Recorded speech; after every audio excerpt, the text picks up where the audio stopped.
بسم اللہ الرحمن الرحیم الحمد للہ رب العالمین والعاقبۃ للمتقین والصلاۃ والسلام علی رسولہ الکریم اما بعد۔ میں آج نوجوانوں سے مخاطب ہوں، اولادوں سے مخاطب ہوں۔ اللہ پاک نے آپ کو دو بڑے قیمتی انمول تحفے دیے ہیں، قیمتی دولت دی ہی ہوئی ہے۔ اگر ان کے پاس وہ دولت ہے موجود تو یقین کرے حقیقی دولت ہے ہی وہی۔ اگر وہ نہیں ہے تو سمجھے ان کے بعد دنیا کی ہر نعمت ہوگی، اگر وہ نعمت نہیں تو سمجھے ان کے بعد کچھ بھی نہیں ہے۔ تو وہ ہے ماں باپ کی نعمت۔ ماں باپ سب سے قیمتی دولت ہے، ماں باپ سب سے قیمتی سرمایہ ہے۔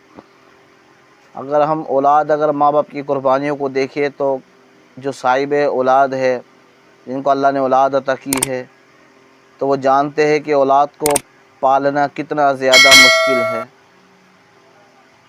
پالتی رب کی ذات ہے، لیکن بچے کو کبھی تکلیف آ جائے، بچہ کبھی بخار ہو جائے بچے کو یا بچی کو، کبھی کوئی ٹانگ ٹوٹ جائے، کبھی ہاتھ ٹوٹ جائے، بچے شرارتیں کرتے ہیں، تو پھر پتہ چلتا ہے ہم تو چھوٹے ہوتے کہ ماں باپ کیسے ہماری تکلیف میں تڑپتے ہیں۔ بچہ بخار میں ہو تو ماں باپ کیسے تکلیف میں تڑپتے ہیں، خصوصاً ماں۔ ایک دفعہ ایک صحابی نے پوچھا، یا رسول اللہ صلی اللہ علیہ وسلم، میرے پاس سب سے زیادہ حق کس کا ہے؟ سب سے زیادہ حق کس کا ہے ماں باپ میں سے؟ کہا تیری ماں کا۔ پھر پوچھا پھر اس کے بعد کس کا حق ہے؟ پھر حضور پاک صلی اللہ علیہ وسلم فرمایا تیری ماں کا۔ پھر دوبارہ صحابی نے عرض کیا، یا رسول اللہ صلی اللہ علیہ وسلم، اس کے بعد کس کا حق ہے؟ کہا پھر تیری ماں کا۔ پھر کہا اس کے بعد کس کا حق ہے؟ کہا پھر تیرے باپ کا۔ تو 3 دفعہ ماں کا کہا، 3 دفعہ ماں کا کہا، پھر 4تھی دفعہ باپ کا کہا۔ تو آپ نے ماں کی بھی عزت کرنی ہے، باپ کی بھی عزت کرنی ہے۔ ماں باپ کی عزت کرنے والا کبھی غریب نہیں ہوتا۔ ماں باپ سے اچھے اخلاق سے پیش آنے والا کبھی غریب نہیں ہوتا۔ جو ماں باپ کے ساتھ اچھے اخلاق سے پیش آتا ہے، ساری دنیا اس کے ساتھ اچھے اخلاق سے پیش آتی ہے۔ جو ماں باپ کی عزت کرتا ہے، اللہ لوگوں کے دل میں اس کی محبت ڈال دیتا ہے، اس دنیا کے لوگ اس سے محبت کرتے ہیں۔ جو اپنے ماں باپ سے محبت کرے گا، ماں باپ کو عزت دے گا، تو ساری دنیا کے لوگ اس سے محبت کریں گے۔ جتنا ہو سکے ماں باپ کی دعائیں لے، ماں باپ کی روزانہ ٹائم فکس کرے، ٹائم نکالے کہ آدھا گھنٹہ 1 گھنٹہ مجھے ماں کو دینا ہے، 1 گھنٹہ کم از کم، آدھا گھنٹہ کا مصروف آدمی، اور آدھا گھنٹہ باپ کو دینا ہے۔ اس آدھے گھنٹے کے اندر مجھے ماں سے باتیں کرنی ہے، آدھے گھنٹے باپ کے لیے اس سے باتیں کرنی ہے، ماں کی ٹانگیں دبانی ہیں، باپ کی ٹانگیں دبانی ہیں۔ ان کو یہ نہ لگے کہ آج ہم بوڑھے ہو گئے تو آج میرا بیٹا مجھے ٹائم نہیں دیتا، میرا بیٹا میرے باقی بیٹھتا نہیں، میرا بیٹا میری باتیں سنتا نہیں۔ بوڑھے آدمی کا، بڑی عمر کے آدمی کا بڑا دل کرتا ہے بڑھاپے میں کہ کوئی میری باتیں سنے، میں زندگی کا تجربہ کسی کو بتاؤں۔ اگر اولاد ہی اس کے باقی نہیں بیٹھے گی تو کس کو اپنے دل کا حال سنائے گا، کس کو اپنے دل کی باتیں بتائے گا؟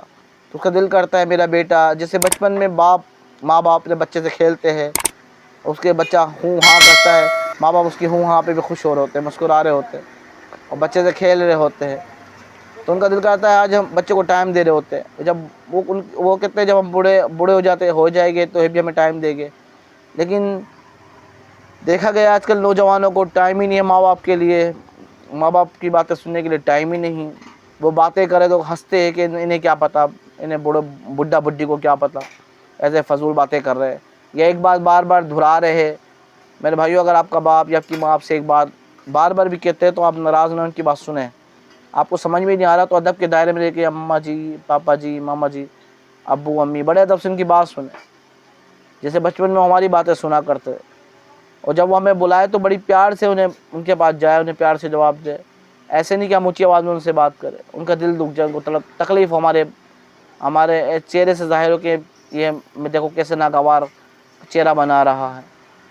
ماں باپ کے سامنے اونچی آواز سے بات نہیں کرنی، ماں باپ سے تکلیف دہ بات نہیں کرنی، ان کو دکھ نہیں دینا۔ ان سے پوچھے جن کے ماں باپ آج حیات نہیں ہے، ان سے پوچھے جن کے ماں باپ قبر کے اندر چلے جا کے سو گئے ہیں، آج وہ روتے ہیں کہ کاش میری ماں زندہ ہوتی، کاش میرا باپ زندہ ہوتا۔ رسول پاک صلی اللہ علیہ وسلم نے اپنے باپ کو تو دیکھا ہی نہیں تھا، اور جب 6 سال کے ہوئے تو حضرت آمنہ رضی اللہ عنہا بھی فوت ہو گئی.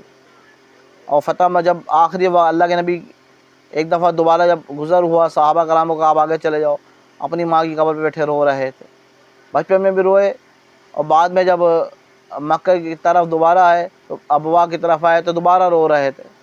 ایک دفعہ فرمایا کاش میری ماں زندہ ہوتی، کاش میرے ماں باپ زندہ ہوتے، باپ نہیں تو کم از کم ماں زندہ ہوتی. میں ان کی ایسی خدمت کرتا، ایسی خدمت کرتا کہ دنیا والے دیکھتے کیسی میں ان کی خدمت کری، کیسی ان کی فرمانبرداری. ایک دفعہ کاش میری ماں زندہ ہوتی اور میں عشاء کی نماز پڑھانے کے لیے مصلی پہ آ چکا ہوتا، اور فرض نماز، نفل نہیں، سنت نہیں، کوئی اور نماز نہیں، بلکہ فرض نماز پڑھا رہا ہوتا مصلی پر آ کر عشاء کی. اور میری ماں مجھے کہتی بیٹا محمد تو میں نماز توڑ دیتا. میں کہا جی اماں جی آپ حکم کرے، کیا حکم ہے، میں نماز بعد میں پڑھوں گا. آج ہماری ماں باپ ہمیں بلا رہے ہوتے، آج ہمارے پاس ٹائم نہیں ہے، 2 منٹ بیٹھنے کے لیے ہمارے پاس ٹائم نہیں، 2 منٹ ان کی باتیں سننے کے لیے ٹائم نہیں ہے. اور یہ نہیں پوچھتے امی جی آپ کیا کھائے گی، ابو جی آپ کیا کھائے گے. باپ سے تو آدمی اتنا فری نہیں ہوتا، ماں سے تو آدمی پوچھ سکتا ہے نا، اور باپ کے پاس بھی جا کے بیٹھ سکتا ہے نا، ٹانگیں دبا دیں، ان کی دعائیں لے گے تو یقین کرے آپ بڑے مزے والی زندگی گزارے گے، بڑی عالی شان زندگی گزارے گے. اور آپ نے دیکھا ہوگا جو ماں باپ کو تنگ کرتے ہیں، ماں باپ کو تکلیف دیتے ہیں، ان کا کتنا برا انجام ہوتا ہے. کیونکہ ماں باپ کو تنگ کرنے والے کو دنیا میں سزا ملتی ہے، مرنے کے بعد تو جو قبر میں ملے گی